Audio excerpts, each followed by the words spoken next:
Ketika hasil itu disampaikan kepada kepala dokter, kaki kepala dokter mulai gemetar ketakutan.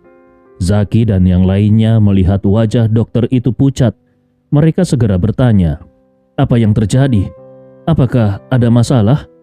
Kepala dokter menelan ludah, berusaha menenangkan diri lalu berkata, "Tuan, hasilnya sudah keluar. Tingkat kelangsungan hidup benih kalian, tingkatnya..." Ruli yang semakin gelisah dengan kelambanan dokter itu memaki, "Kenapa berbelat-belit? Tingkat kelangsungan hidupnya berapa? Cepat katakan." Kepala dokter gemetar dan dengan suara bergetar akhirnya dia berkata, "Tingkat kelangsungan hidup benih kalian semua adalah 0. Keempat pria itu berteriak kaget. "Apa?" Brandon yang sudah lemah karena cedera di kandung kemihnya tidak kuat berdiri dan langsung jatuh terduduk ke lantai. Berita ini seperti petir di siang bolong bagi keluarga Gu. Tingkat kelangsungan hidup benih mereka 0, yang berarti mereka telah kehilangan kemampuan untuk memiliki keturunan. Zaki gemetaran, bahkan tangan kanannya yang terbalut gips ikut bergetar hebat. Dengan suara yang bergetar dia bertanya, Apa maksudnya? Bagaimana mungkin benih kami tidak hidup? Aku selalu sehat." Ruli juga menangis. "Benar, beberapa bulan lalu aku baru saja membuat seorang model hamil. Aku harus membayar banyak untuk menggugurkan bayi itu agar dia tidak mengganggu hidupku. Tapi bagaimana mungkin sekarang tingkat kelangsungan hidup benihku 0. Mendengar hal ini, Zaki yang marah langsung menampar wajah anaknya dengan tangan kirinya dan memaki, "Dasar bodoh, kau menghamili seseorang. Kenapa tidak kau biarkan anak itu lahir? Kalau dia melahirkan anak laki-laki, bukankah kita sudah punya penerus untuk keluarga Gunawan?" Ruli merasa sangat dirugikan. Dengan suara tersedak dia berkata, "Ayah, waktu itu ayah yang selalu mengingatkanku agar jangan pernah membuat wanita di luar sana hamil. Apalagi punya anak tidak sah.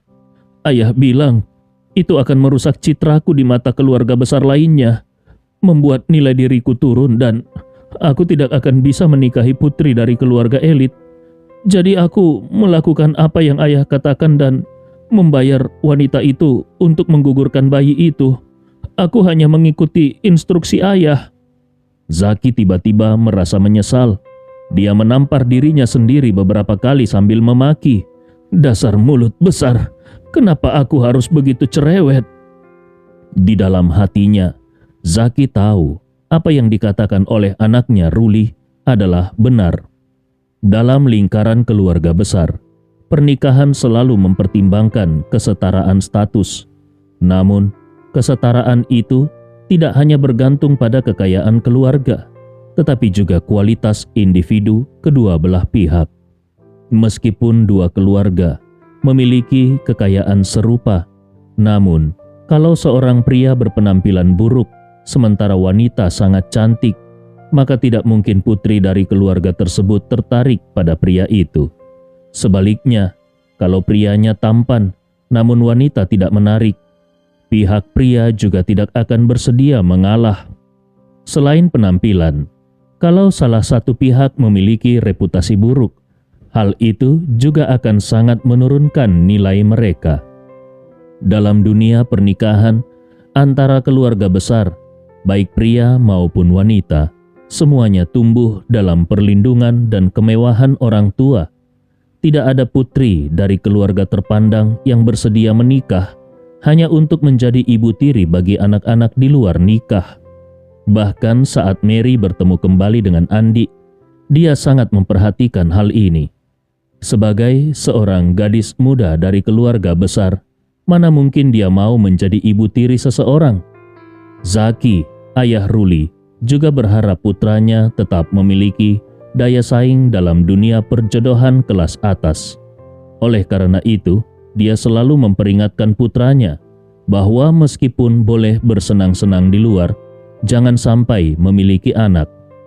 Pada saat itu, dia sama sekali tidak berpikir bahwa suatu hari nanti putranya akan kehilangan kemampuan untuk memiliki keturunan. Sekarang, dengan kondisi sperma yang tingkat kelangsungan hidupnya 0, dan bahkan anak di luar nikah yang pernah ada telah digugurkan, ini berarti bahwa garis keturunan keluarga Gunawan mungkin akan benar-benar terputus. Ruli sangat marah dan kecewa. Dia tidak hanya kehilangan fungsi vitalitasnya, tetapi juga sperma yang tidak bisa bertahan hidup. Di masa depan, dia bukan hanya tidak akan bisa menikmati keindahan dunia, tetapi dia juga tidak akan bisa menjadi seorang ayah. Ini membuatnya merasa seperti hidup sebagai Kasim. Dengan perasaan panik, dia memandang ayahnya Zaki dan berkata, "Ayah, pasti ini ulah pemuda sombong itu. Mungkin kita harus memohon padanya. Aku masih muda, aku tidak ingin menjadi Kasim seumur hidupku."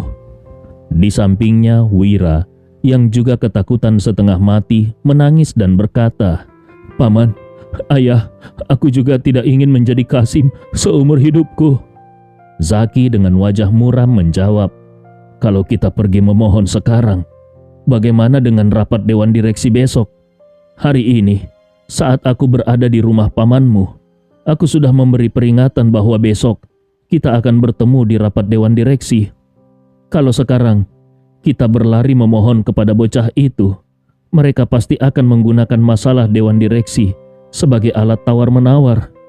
Lebih buruk lagi, pamanmu mungkin akan memaksaku dan pamanmu untuk menyerahkan hak suara kami. Kalau itu sampai terjadi, kita tidak akan pernah bisa menggulingkan pamanmu." Di grup Gunawan, saham dan hak suara sangat terkait. Kalau seseorang memiliki 51% saham, maka mereka memiliki 51% hak suara, yang artinya mereka bisa memutuskan segala sesuatu dalam perusahaan. Namun, ada pengecualian dalam kasus ini. Kalau Zaki secara sukarela atau dipaksa menyerahkan hak suara atas sahamnya kepada Aldi, maka Aldi akan mendapatkan pengaruh penuh atas bagian saham tersebut. Meskipun Zaki masih memiliki sahamnya, namun tanpa hak suara, dia akan kehilangan pengaruh dalam perusahaan. Kekhawatiran terbesar Zaki saat ini adalah bahwa dia akan dipaksa untuk menyerahkan hak suaranya. Dengan perasaan frustasi, dia berpikir di dalam hati, "Semua ini karena aku terlalu cepat bicara tentang dewan direksi, sehingga memberi kakakku kesempatan untuk balas dendam. Kalau sekarang aku pergi dan memohon, pasti kakakku akan menggunakan ini sebagai alat untuk melawanku. Bagaimanapun juga, aku harus menunggu sampai setelah besok. Saat aku berhasil mengambil alih kendali, barulah kemudian aku bisa bertindak. Kalau tidak ada jalan lain, aku bisa menggunakan uang untuk membujuk anak muda sombong itu. Kalau 100 juta tidak cukup, aku bisa menawarkan 1 miliar. Kalau 1 miliar masih tidak cukup, aku bisa menawarkan 10 miliar. Lagi pula, tidak ada orang di dunia ini yang tidak bisa dibujuk dengan uang."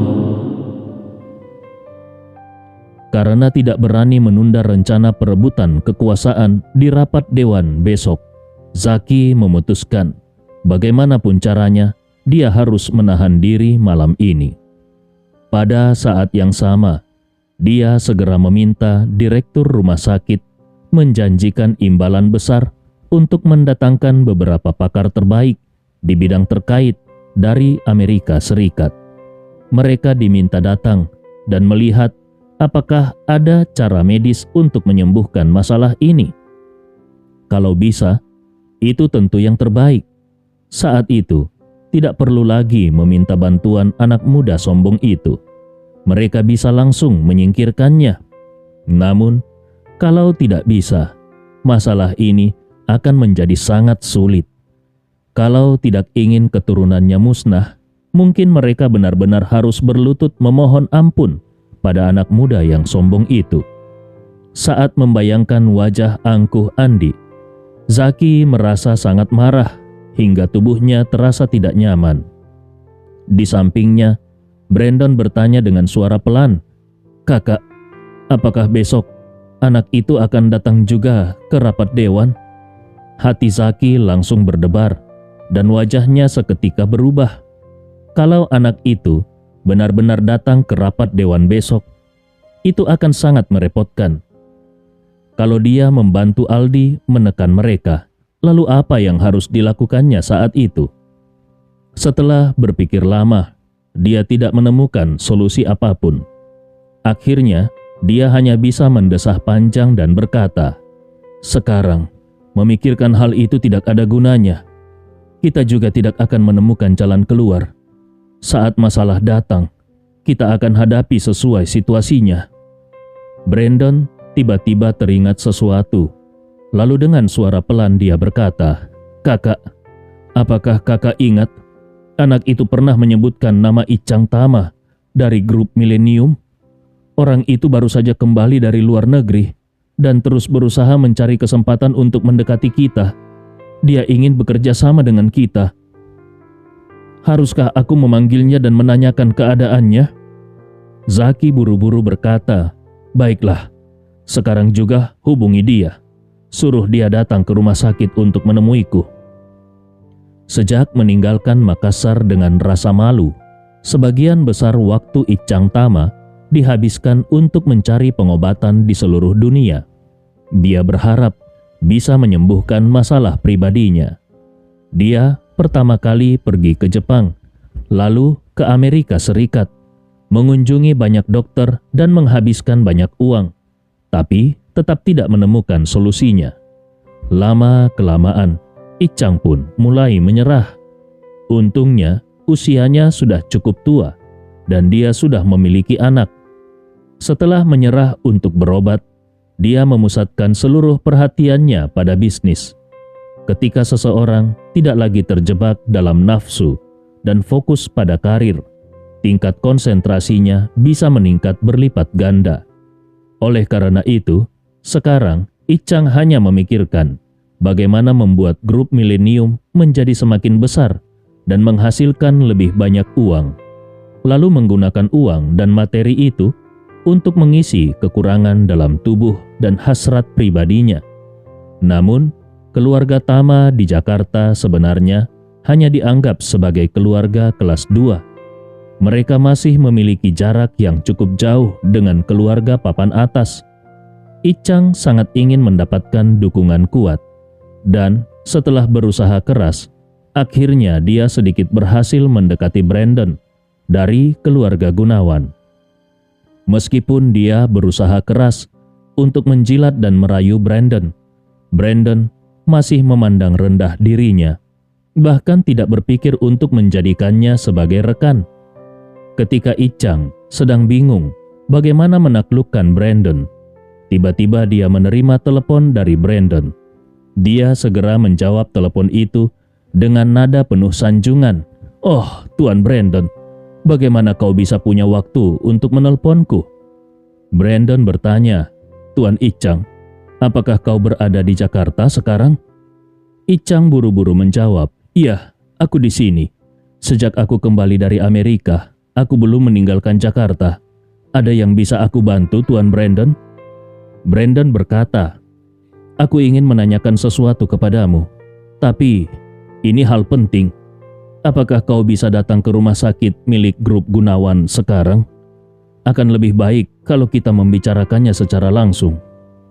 Icang tertawa kecil dan berkata, "Oh, tentu saja, Tuan Brandon.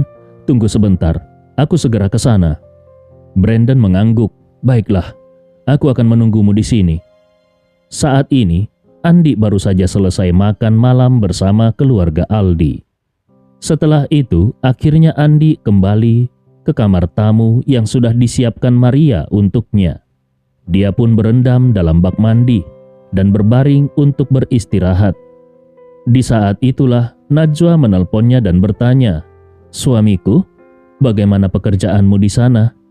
Andi Rewa tersenyum dan berkata, "Cukup baik. Semuanya berjalan lancar. Kalau cepat, Dalam 3 hari semuanya bisa selesai. Najwa mengangguk dan berkata dengan nada khawatir, "Baguslah, kau harus menjaga diri di luar sana. Apalagi kau belum pernah pergi jauh sebelumnya." Andi merasa sedikit tersentuh dan tertawa. "Jangan khawatir sayang, aku sudah dewasa. Aku bisa menjaga diriku sendiri. Setelah urusanku selesai, aku akan segera pulang." Najwa tertawa. "Baiklah. Oh iya, suamiku, aku ada sedikit permintaan." Andi Rewa buru-buru bertanya, "Sayang, kau tidak perlu sungkan padaku. Ada apa? Langsung saja katakan." Najwa menjawab, "Begini, hari ini aku ngobrol dengan Elsa. Kebetulan dia juga kembali ke Jakarta dan 2 hari lagi neneknya berulang tahun. Bisa tidak kau membelikan hadiah dan menghadiri pesta ulang tahunnya?" Andi Rewa menghitung waktu. Tugas utamanya adalah besok. Pagi hari dia harus menemani Aldi ke grup Gunawan untuk rapat dewan.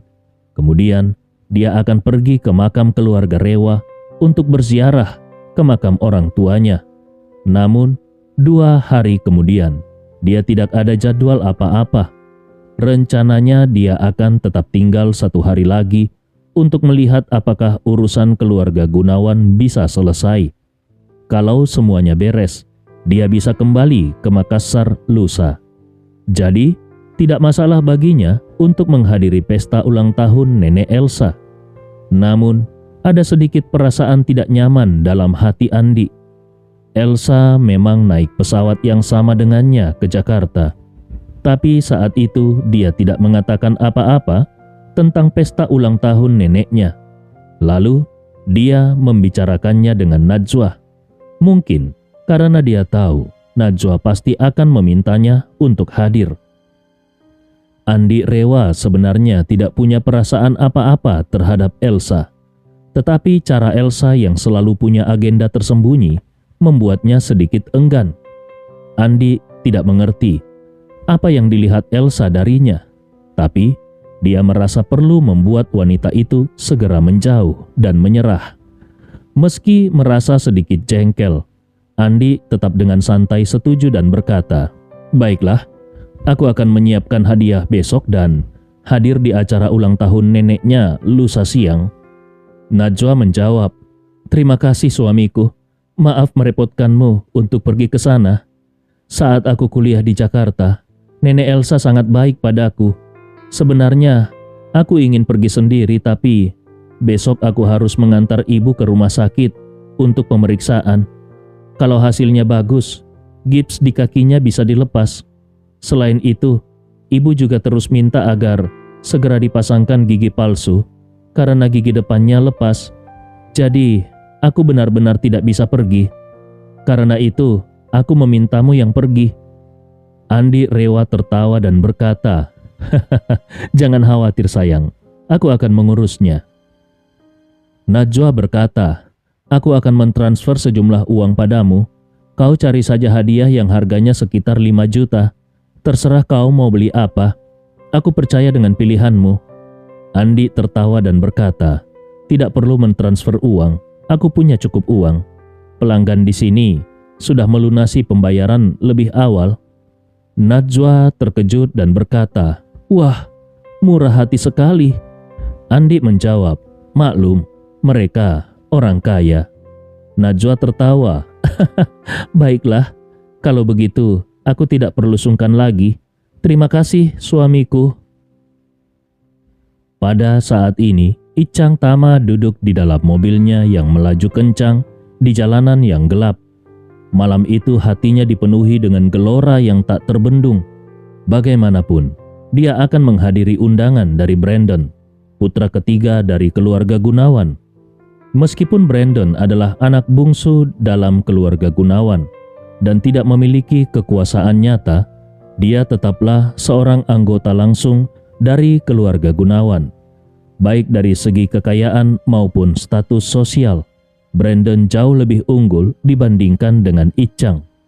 Oleh karena itu, Icang sangat bersemangat untuk bisa menjalin hubungan baik dengan Brandon. Dia berharap Melalui Brandon, dia bisa mendapatkan koneksi dengan keluarga Gunawan.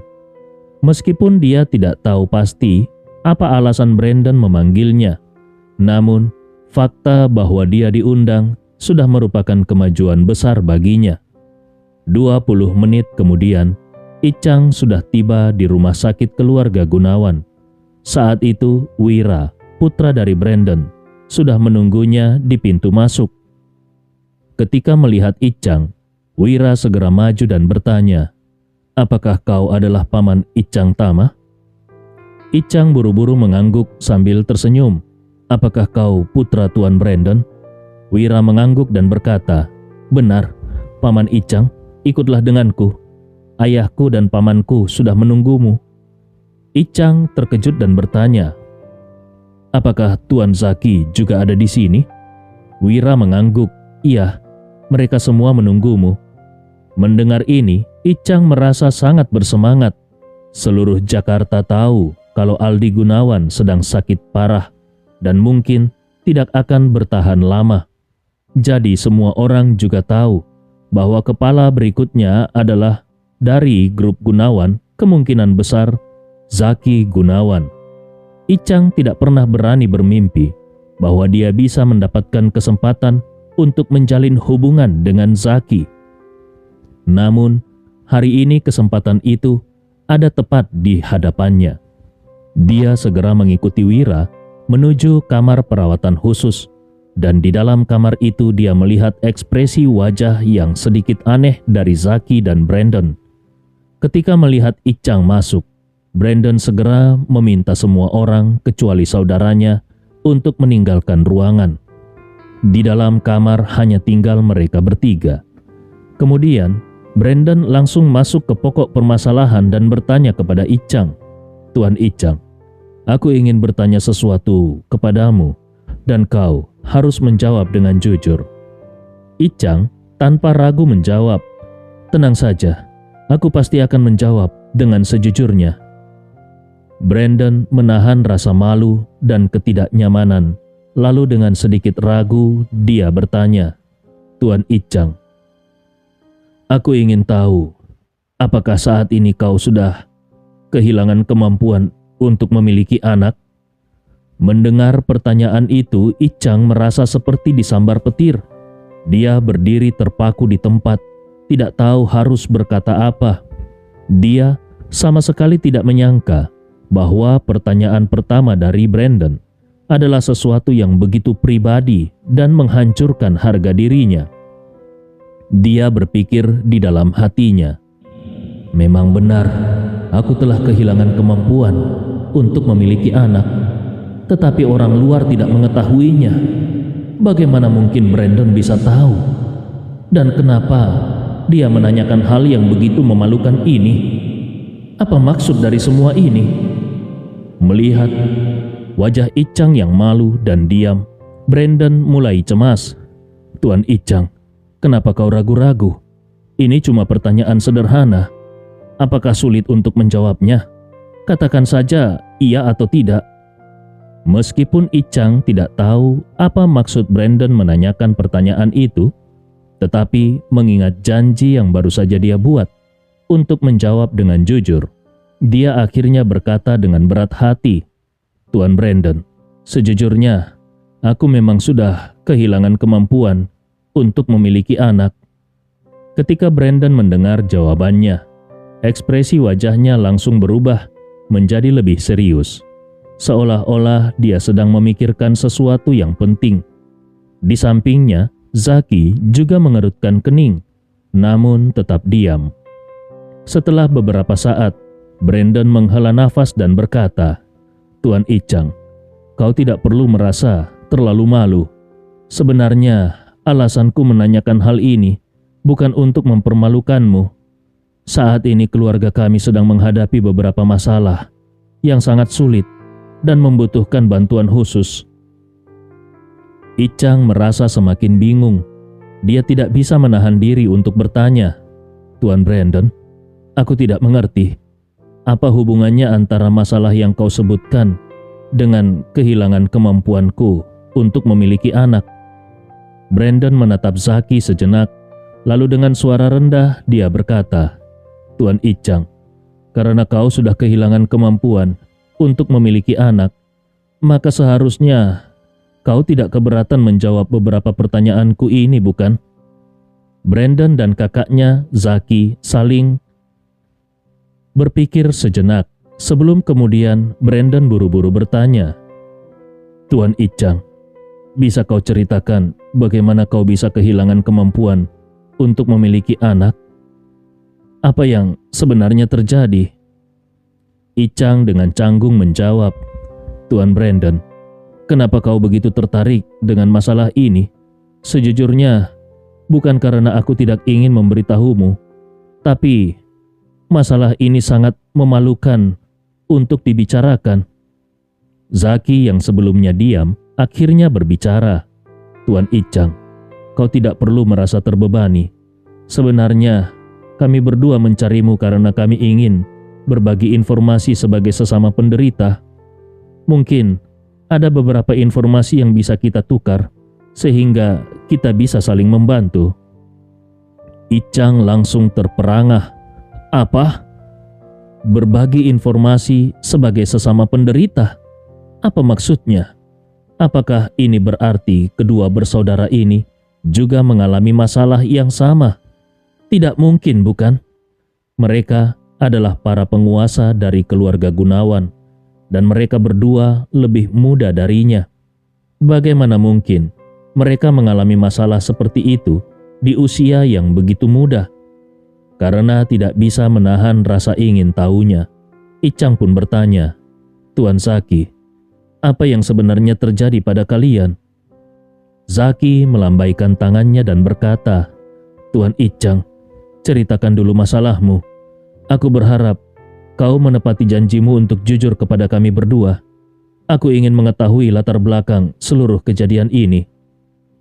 Icang mengangguk, lalu menghela nafas panjang.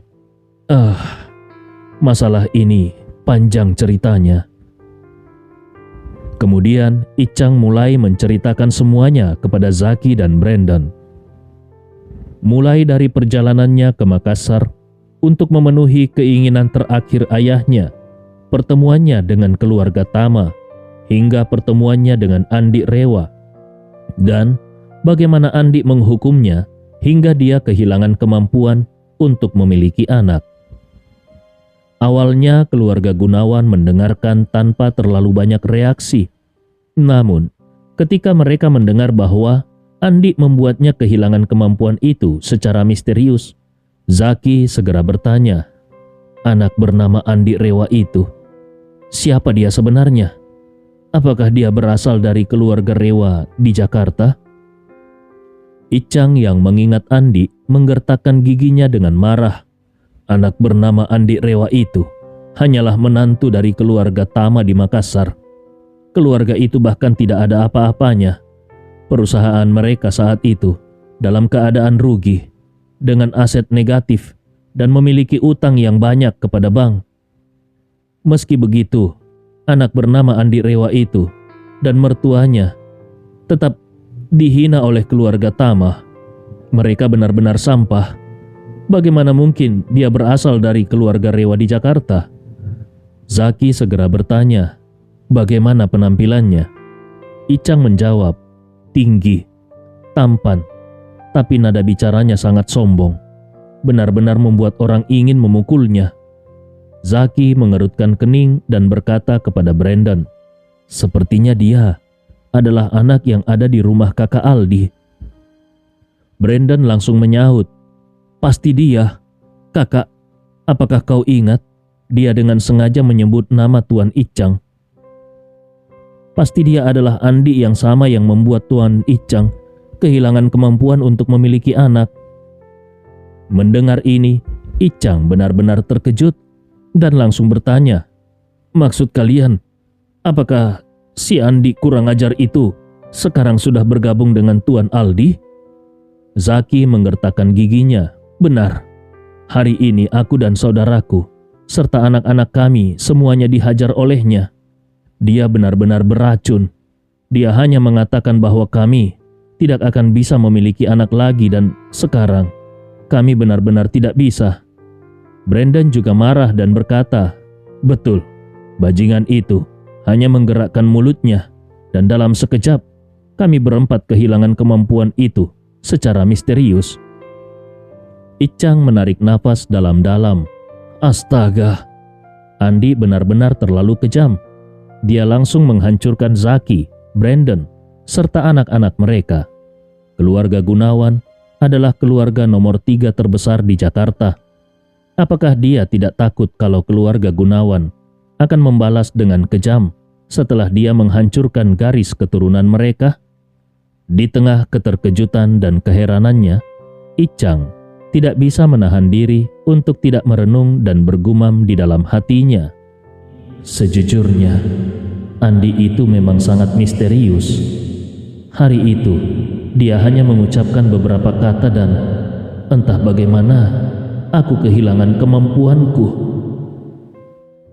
Saat Ichang mengenang kembali pengalaman pahitnya di Makassar, dia merasa sangat marah. Awalnya, dia dipukuli oleh Andi, kemudian kehilangan kemampuannya sebagai pria. Namun itu bukanlah bagian terburuk. Yang paling menyakitkan adalah ketika dia dengan bodohnya percaya pada omongan pria tua dari keluarga Ferry yang memberinya obat ajaib. Alih-alih memulihkan kekuatannya, obat itu malah hampir membuat organ vitalnya membusuk. Akhirnya, setelah dirawat oleh Andi, dia berhasil menyelamatkan organ tersebut.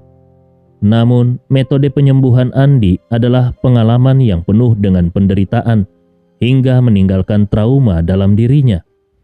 Sambil menghela nafas panjang, dia berkata, kalian berdua tidak tahu betapa hancurnya aku di tangan bocah itu ketika di Makassar dulu." Zaki menggertakkan giginya. Kalau dia hanya seorang menantu dari keluarga kecil di Makassar, bagaimana mungkin dia bisa berhubungan dengan kakakku? Ini terlalu aneh. Karena orang tua Andi sudah lama meninggal setelah meninggalkan Jakarta, Zaki tidak lagi memiliki ingatan tentang mereka, sehingga dia tidak bisa memahami identitas Andi. Bagaimanapun, dia tidak bisa memahami bagaimana seorang menantu dari kota kecil seperti Andi bisa berhubungan dengan kakaknya dan bahkan diundang ke rumah kakaknya untuk makan bersama. Dengan latar belakang kakaknya, bahkan para pengusaha terkenal di seluruh negeri pun tidak akan mendapat perlakuan seperti itu. Tiba-tiba Ichang teringat sesuatu dan berkata, "Aku ingat sekarang, di Makassar, Andi terkenal dengan kemampuannya menipu orang. Banyak tokoh berpengaruh di sana menghormatinya sebagai master." Zaki mengerutkan keningnya dan bertanya, "Dalam bidang apa dia menipu orang?" Ichang menjawab, "Sepertinya dalam hal Feng Shui atau semacamnya. Konon, dia sangat ahli dalam Feng Shui, dan para pengusaha kaya di sana akan membayarnya puluhan juta hingga miliaran untuk sekali sesi. Bahkan, ada yang memberinya sebuah villa mewah seharga 30 miliar dalam satu kesempatan. Entah bagaimana dia bisa menipu mereka seperti itu." Brandon segera menyela, "Kakak, aku mengerti sekarang. Kakak pertama pasti sudah sangat sakit dan putus asa, sehingga dia mencoba segala cara untuk menyelamatkan diri, termasuk mempercayai hal-hal mistis seperti Feng Shui." Zaki mengangguk setuju, lalu tertawa sinis. "Aku juga berpikir begitu. Mungkin karena dia sangat takut mati, dia akhirnya mempercayai omong kosong dari penipu semacam itu." Brandon mengejek. Lucu sekali, dia selalu mengklaim dirinya sebagai seorang ateis seumur hidup dan tidak pernah percaya pada hal-hal mistis atau supranatural. Tapi sekarang, ketika kematian mendekat, dia malah mempercayai Feng Shui. Zaki melambaikan tangannya dan berkata, "Siapa yang tahu? Tapi anak itu memang agak aneh. Sampai sekarang, aku masih tidak bisa mengerti bagaimana dia bisa membuat kita kehilangan kemampuan ini." Apakah dia benar-benar memiliki semacam kekuatan mistis? Icang dengan cepat menimpali. Tuan Zaki, aku punya beberapa pemikiran tentang hal ini, meskipun belum diverifikasi. Kalau kalian berdua tidak keberatan, aku bisa memberi kalian beberapa saran. Zaki mengangguk. Coba katakan. Icang berkata, aku berpikir, meskipun hal-hal mistis seperti itu mungkin memiliki beberapa kebenaran, biasanya efeknya lebih bersifat jangka panjang dan luas. Seperti mungkin perlahan-lahan mempengaruhi keberuntungan seseorang. Namun, aku rasa tidak mungkin bisa secara instan mempengaruhi kemampuan reproduksi seseorang. Jadi, aku yakin bocah itu pasti menggunakan trik tertentu. Zaki bertanya, menggunakan trik tertentu? Maksudmu apa? Kenapa kau berpikir begitu? Icang menjelaskan, ini sama seperti sulap.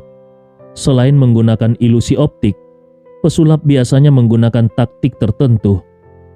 Ketika pesulap memintamu untuk melihat tangan kanannya, benda biasanya tersembunyi di tangan kirinya. Ketika dia memintamu untuk melihat topinya, benda tersebut biasanya tersembunyi di lengan bajunya. Zaki mengangguk serius. Lanjutkan. Icang melanjutkan. Coba pikirkan, Andi tampaknya memainkan permainan mistis. Tetapi, aku yakin bocah itu pasti menggunakan cara tersembunyi untuk diam-diam meracuni kalian. Hanya saja saat dia meracuni kalian, kalian semua teralihkan perhatiannya. Jadi kalian tidak menyadarinya. Tiba-tiba Zaki teringat sesuatu. Dia duduk tegak dan berkata, ada benarnya. Sangat masuk akal. Aku terus bertanya-tanya kenapa kedua pengawalku setelah dicekik lehernya langsung mengalami kelemahan otot total. Sekarang kalau dipikir-pikir, kemungkinan besar dia diam-diam meracuni pengawalku. Kalau tidak, bagaimana mungkin dia, dua ahli terbaik, bisa tiba-tiba menjadi lemah karenanya? Brandon segera menimpali. Kakak, kalau bocah itu benar-benar meracuni kita, maka dia pasti memiliki penawarnya. Bukankah itu berarti kita masih bisa sembuh, asalkan kita bisa mendapatkan penawarnya darinya? Zaki segera menambahkan, benar, anak itu pasti punya cara untuk memulihkan kita. Setelah urusan penting kita selesai besok, kita akan mencari cara untuk membuatnya menyerahkan penawarnya. Mendengar ini, Icang pun menjadi semakin bersemangat. Selama ini dia sudah sangat frustrasi mencari cara untuk menyembuhkan dirinya sendiri, bahkan sampai berpikir untuk menyerah. Tetapi itu tidak berarti dia benar-benar rela menerima keadaannya saat ini. Hanya saja dia merasa tidak berdaya. Kalau ada kesempatan untuk menyembuhkan dirinya, dia rela melakukan apa saja. Dengan segera dia berlutut dengan satu lutut, mengatupkan kedua tangannya dan memohon, aku juga menjadi korban kejahatan Andi dan sudah menderita karena bocah itu. Kalau kalian berdua memiliki kesempatan untuk memaksanya menyerahkan penawarnya, aku memohon kepada kalian, kasihanilah aku dan berikanlah aku kesempatan untuk sembuh. Zaki mengangguk pelan dan berkata, jangan khawatir, Tuan Icang. Kau sudah memberi kami informasi penting hari ini. Kalau kami berhasil mendapatkan penawarnya, kami pasti tidak akan melupakanmu. Icang dengan penuh rasa syukur berkata, Tuan Zaki, terima kasih banyak. Kebaikan kalian tidak akan pernah aku lupakan. Zaki mengangguk sekali, kemudian berkata, baiklah, Tuan Icang, ini sudah larut malam. Sebaiknya kau pulang dan beristirahat dulu. Kami akan tetap berhubungan denganmu tentang hal ini dan akan memberitahumu kalau ada perkembangan. Icang segera mengangguk dengan penuh hormat. Kalau begitu, aku akan pergi sekarang. Begitu Icang keluar, Brandon segera bertanya kepada Zaki, kakak, seberapa yakin kau bisa membuat anak bernama Andi Rewa itu menyerahkan penawarnya? Zaki tertawa dingin. Kau tidak dengar apa yang Icang katakan tadi? Anak itu sebenarnya hanya seorang penipu Feng Shui. Dia datang ke Jakarta untuk bertemu dengan kakak Aldi. Pasti untuk mencari keuntungan. Kalau dia benar-benar hanya menginginkan uang, maka tidak ada yang perlu dikhawatirkan.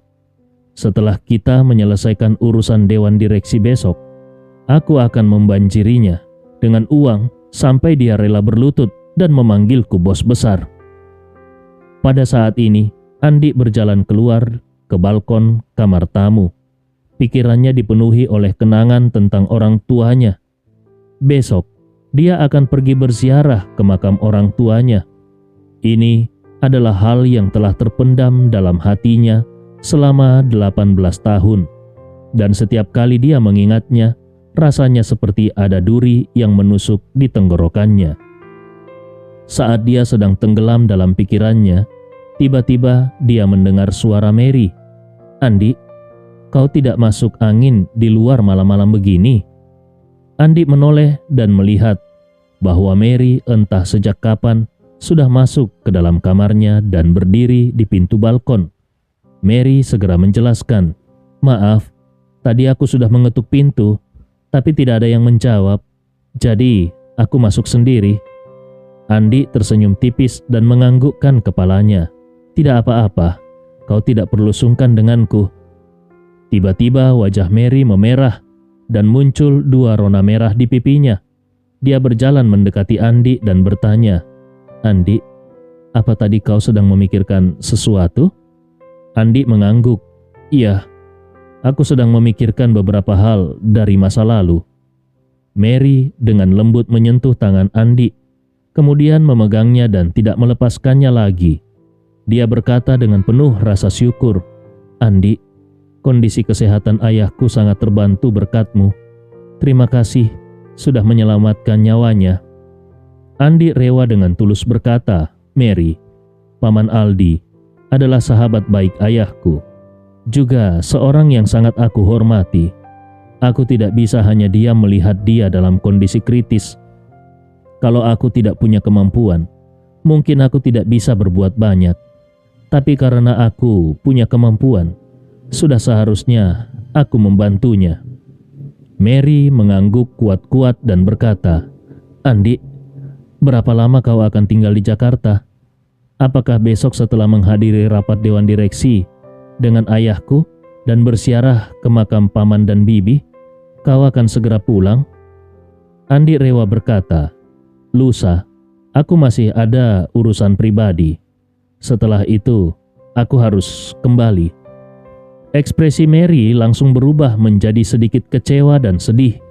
Dia mendongak dan menatap Andi dengan mata yang jernih dan penuh harap, lalu bertanya, "Andi, tidak bisakah kau tinggal lebih lama lagi?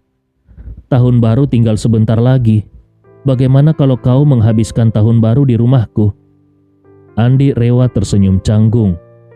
"Tahun baru masih 20 hari lagi. Kalau aku tidak pulang, aku tidak tahu bagaimana menjelaskannya pada istriku." Mary langsung cemberut dan berkata dengan kesal, "Aku tidak mengakui dia sebagai kakak iparku, dan kau juga bukan benar-benar kakakku. Kau adalah tunanganku sejak kecil." Andi menggelengkan kepalanya dengan senyum. "Baiklah, baiklah." Mary tiba-tiba merasa sedikit kecewa. Dia berpikir dalam hati, "Setiap kali aku berbicara dengan Andi, dia selalu mengingatkanku bahwa dia sudah menikah. Tapi, apakah dia tidak tahu bahwa perintah orang tua lebih penting? Setidaknya aku sudah mengingatkannya pada diriku sendiri selama bertahun-tahun. Kenapa dia tidak bisa seperti aku?" Memikirkan hal ini, Mary tidak bisa menahan diri untuk menghela nafas. Dia memegang tangan Andi lebih erat lagi dan dengan nada sedikit merajuk dia berkata, "Andi, kau adalah putra dari keluarga Rewa dan sekarang kau sangat berbakat. Kota seperti Makassar tidak akan cukup menampungmu. Cepat atau lambat, kau pasti akan kembali ke Jakarta." Andi Rewa sedikit terkejut. Lalu dengan tenang dia berkata, "Apakah aku akan kembali atau tidak? Kita lihat saja nanti." Teman-teman, terima kasih sudah mendengarkan kisah Andi Rewa bersama Bang Nobar di channel Bang Nobot hari ini. Jangan lupa follow akun Instagram Bang Nobar dengan nama Wan Nobar berikut ini. Oke, sampai jumpa. Salam sehat selalu. Salam Cotokon Ropalubasa.